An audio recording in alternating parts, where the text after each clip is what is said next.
Niobe, the proud mother, the goddess who lost everything to pride. Hello everyone, and welcome back to our channel, where we dive deep into the world's most captivating myths and legends. Today, we're journeying back to ancient Greece, to the prosperous city of Thebes, to uncover a story that's as tragic as it is timeless. It's a tale about pride, grief, and the terrifying power of the gods. This is the story of Niobe, the proud mother. Before we delve into the heart of our story, let's set the stage.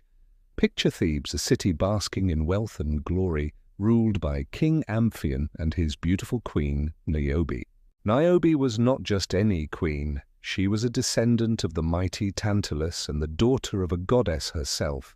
She was revered, admired, and blessed with what she considered her greatest treasure, her children. 14 of them, to be exact. 7 strong, athletic sons and 7 graceful, lovely daughters. They were the pride of Thebes and the very center of Niobe's world. In her eyes, no woman, mortal or divine, could claim to be more fortunate.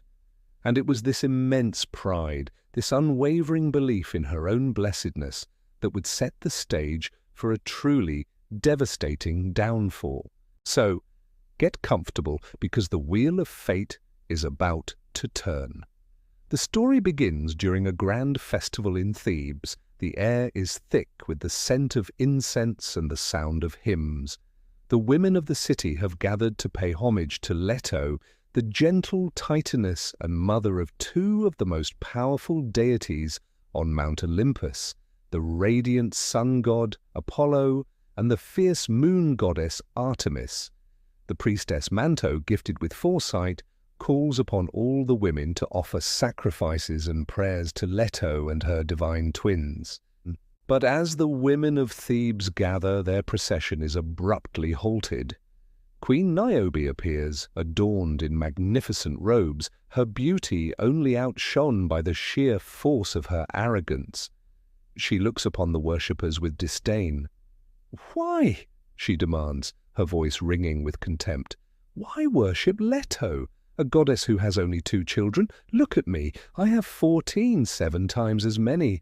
My happiness is unshakable. Who would dare challenge a woman so blessed? My lineage is divine. My husband built the walls of this very city with his lyre, and my wealth is boundless.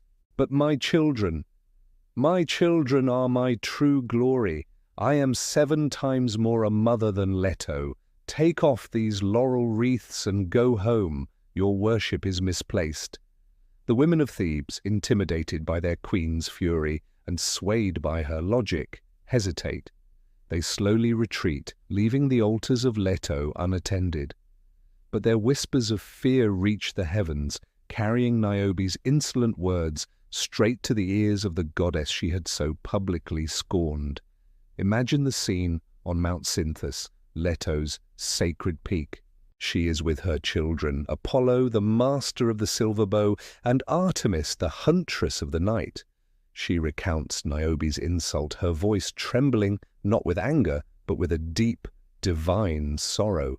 "My children," she says, "a mortal woman has dared to place herself above me. She has mocked my name and questioned your honor. Will you allow this to go unanswered?" Apollo and Artemis exchange a look. In their eyes there is no hesitation, only a cold, gleaming purpose. Their mother's honor had been slighted, and for the children of Zeus, such an offense demanded a swift and terrible response. Without a word, they cloak themselves in clouds and descend from the heavens, making their way silently towards the city of Thebes. Their quivers are full, and their bows are ready.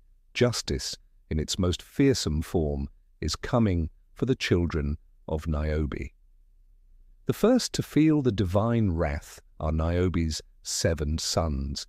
They are out on the plains beyond the city walls, enjoying their youth. They're riding horses, wrestling, and practicing their athletic skills, completely unaware of the doom descending from above. Suddenly an arrow, invisible and silent, flies from the sky and strikes the eldest son, Ismenus. He cries out, The reins drop from his hands, and he falls from his horse, his life extinguished in an instant. Chaos erupts. The brothers try to flee, but there is no escape from the gods. Sipylus, another son, is struck down as he tries to control his spooked horse. One by one, the arrows of Apollo find their marks with unerring precision. Two brothers, locked in a wrestling match, are pierced by a single arrow. Another falls as he runs, another as he kneels to pray. The youngest, Ilioneus, seeing the fate of his brothers, drops his weapons and raises his hands in supplication, begging the gods for mercy. His prayer almost touches Apollo's heart, but the arrow has already been loosed. The last of Niobe's sons falls, joining his brothers in a silent tableau of death on the fields of Thebes. News of the tragedy spreads through the city like wildfire, reaching King Amphion first. Overwhelmed by a grief so profound that he cannot bear it, he takes his own life, leaving Niobe to face the horror alone. When Niobe learns of her son's fate, her arrogance shatters. She rushes to the plains, surrounded by her 7 daughters, and throws herself upon the lifeless bodies of her boys. In her agony, her pride returns, twisted into a desperate, defiant cry. She looks to the sky and screams, "Cruel Leto, gloat over my suffering, but even in my ruin, I am still greater than you. I have 7 daughters left. I am still richer than you, the victor." Her words, a final act of hubris, seal her family's fate. As she speaks, the twang of a bowstring is heard again. This time, it is the bow of Artemis. One by one, her daughters fall around her. One is struck while trying to pull the arrow from her brother's chest. Another, while comforting her mother. A third, as she tries to flee. A fourth falls upon her sister's body. The arrows are swift, silent, and merciless. Niobe is left with only her youngest daughter, whom she desperately tries to shield with her own body, crying out, "Leave me just this one. The smallest, leave me one." But her pleas are in vain. The final arrow flies, and her last child falls at her feet. Niobe is now alone, surrounded by the bodies of her 14 children and her husband. The queen, who once boasted of her unparalleled fortune, is now the most wretched soul on earth. The grief is too immense for a human heart to contain. Niobe sits among her children, motionless. The wind doesn't stir her hair, her face loses all color. Her eyes are fixed in a stare of unending sorrow. Her tongue is frozen, her veins cease to move. The life within her is gone, but she is not dead. Her body hardens, transforming into stone. A whirlwind then lifts the petrified statue and carries it back to her homeland, to Mount Sipylus. There, on a lonely peak, the stone figure of a woman stands. And even today they say that on certain days you can see water trickling down the stone face like tears that will never cease to flow. The weeping rock of Niobe, a permanent monument to a mother's unending grief and the terrible consequences of pride. So what can we take away from this tragic tale?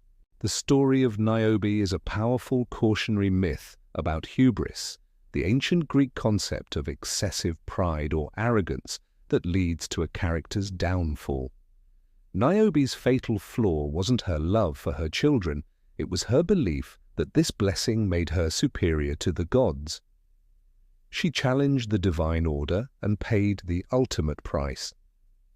The myth serves as a stark reminder of the ancient Greek worldview.